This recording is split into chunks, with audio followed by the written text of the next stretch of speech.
I, 32 male, have been married to my wife Kate, 30F, for 4 years, together for 9. Our relationship has been amazing, loving and supportive. We have good communication, hardly ever argue, and our bedroom life has gone from strength to strength over the years. We discussed cheating in the past and I was always clear that we would be over if it ever happened. Kate went home to visit her family last weekend, which was fairly normal. Before she left on the Friday night, we had a minor argument about keeping the house tidy, so our communication was limited on Saturday, but I knew she was going out to meet some friends at a bar. I trusted her 100%, so didn't think anything of it. Before I fell asleep, I texted her saying that I hope she had a nice night. When I woke up on Sunday morning, I had a missed call from Kate at 4 a.m, so I immediately called her to check if she was okay, but no answer. After a few hours I tried again a few times, but still no answer. Around an hour later I got a message saying she was fine and was driving back soon. Kate got home late afternoon and looked awful. She had clearly been crying, was not wearing any makeup, unusual for her, and looked like a shell of a person. I knew right away something was wrong, but she wouldn't let me hug her and would barely speak. I sat her down on the couch and made her some tea. I gently encouraged her to tell me what was wrong, and she burst into uncontrollable tears for at least 10 minutes while I was trying to comfort her. She then proceeded to tell me, stopping every few words, that she had slept with someone last night after the bar. At that moment, something in my brain broke. I can't describe it any other way. I immediately got up and jumped in my car and drove off. I went to a park and walked around it for about an hour. Kate was calling my phone constantly and I turned it off. When I got home, I grabbed TW suitcases from the garage and went to our bedroom. I threw some of Kate's clothes and shoes into them and left them by the front door.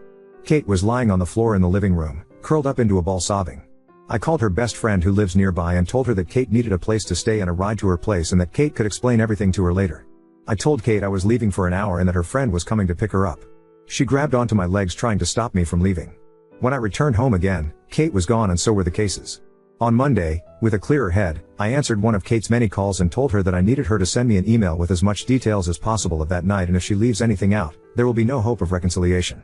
I received this email on Monday night but still haven't opened it. Since then, everyone has been trying to contact me, but I have just been working, exercising and sleeping. One of her friends turned up at my house with an attitude demanding an explanation. I told her to speak to Kate and close the door in her face. I have also been speaking to divorce lawyers, have moved money into separate accounts and blocked Kate and all of her friends on everything. Everything I have done since I found out seems like I've been on autopilot. I don't feel angry, upset or overly emotional. Just numb. Kate posted a note through the door yesterday asking me to meet tomorrow, but I'm conflicted. Should I meet her? Will it change anything?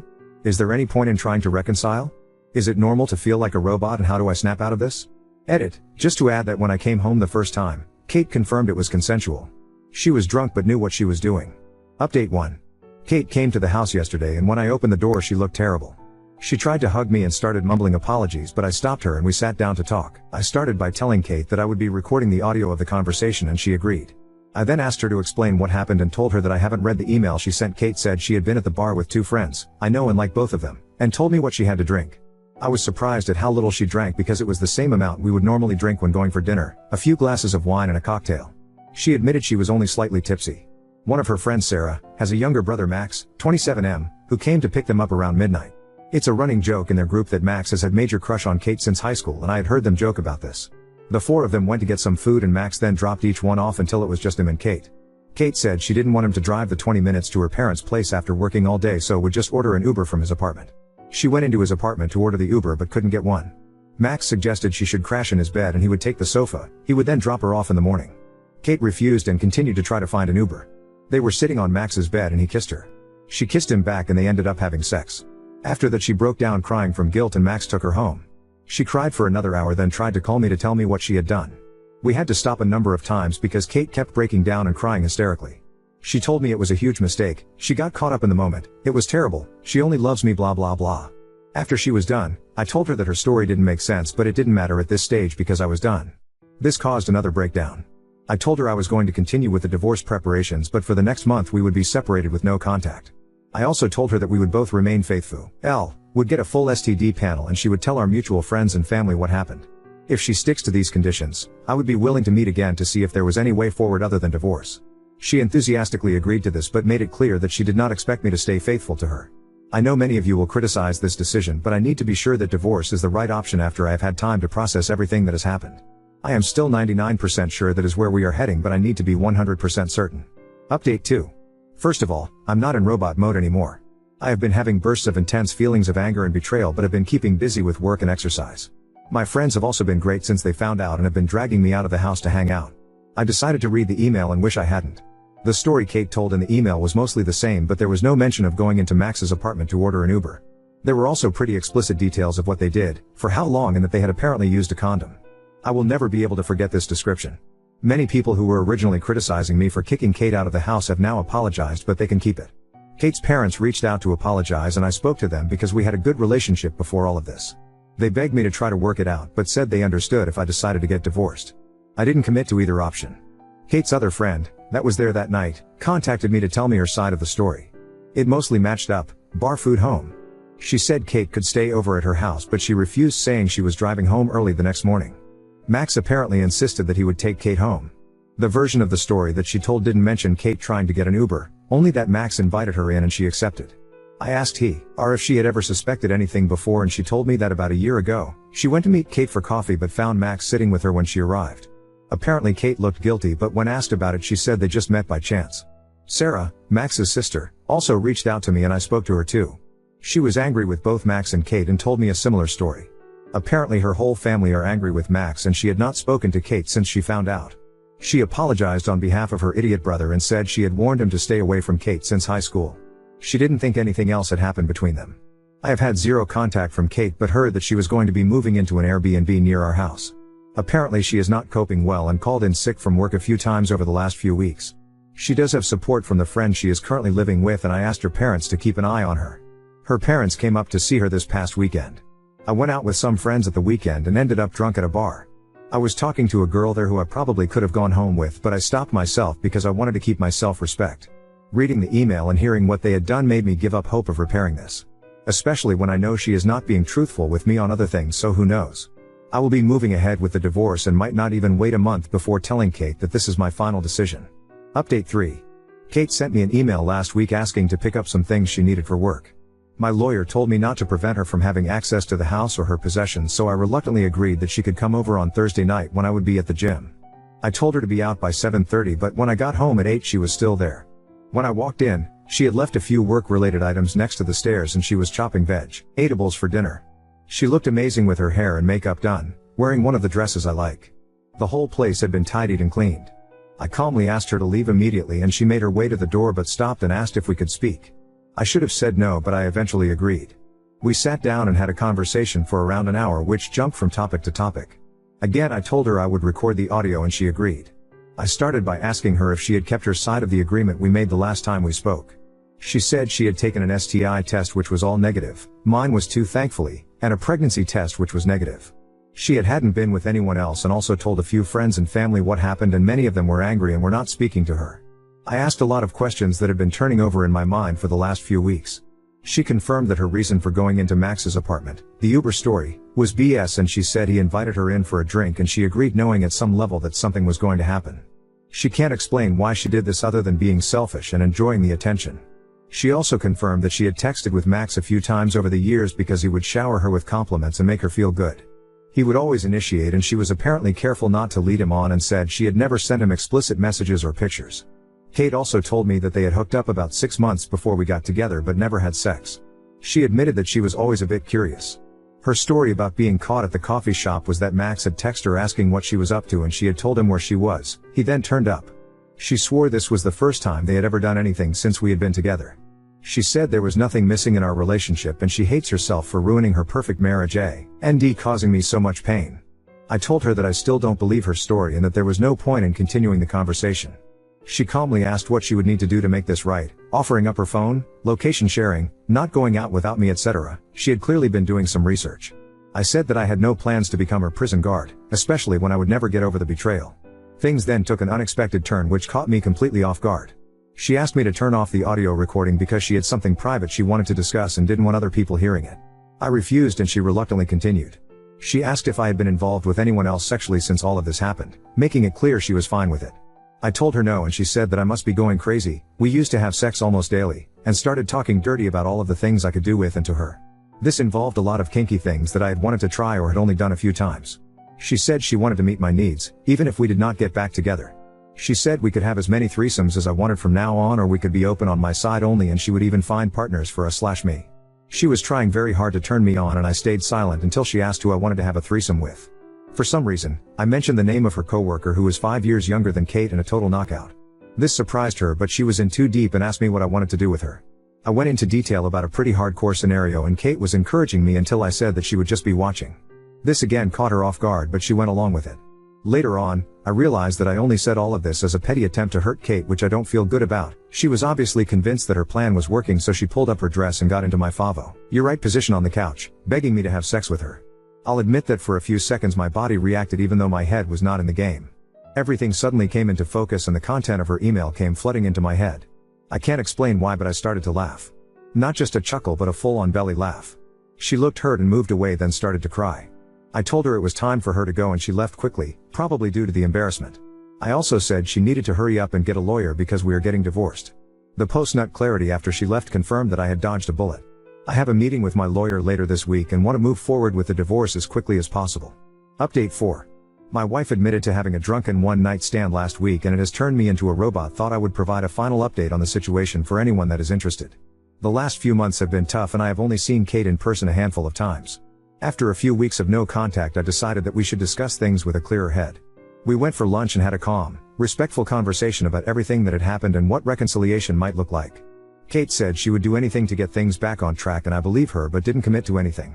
After that, Kate asked me to go with her to see her therapist, who is also experienced in dealing with married couples. I thought about it for a few days before agreeing. The session was tough with a lot of tears, but I didn't get a straight answer on why Kate had decided to cheat.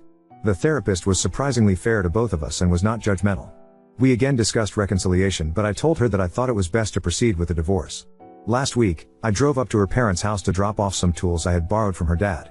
We had arranged for Kate to be there and for her parents to go out for a few hours to give us a chance to talk. I spoke with her parents alone, who were heartbroken, which was hard, but they were both very supportive. During the conversation with Kate, I told her clearly that I had given it a lot of thought, but I wanted to move ahead with the divorce. It came down to the fact that, in my view, we would never get back to where we were, and I realistically can't see myself ever getting over the betrayal. Even if we could regain the trust, it could take a decade of hard work, and that is too big of a risk for me. Kate finally accepted this, and we had calm discussion about how we would divide assets, sell the house, etc., and wrote an email to our respective lawyers. We left each other on good terms. The divorce should be finalized by the end of the year and the house will be put up for sale soon. In the meantime, we will go no contact and agreed not to start dating until everything is finalized.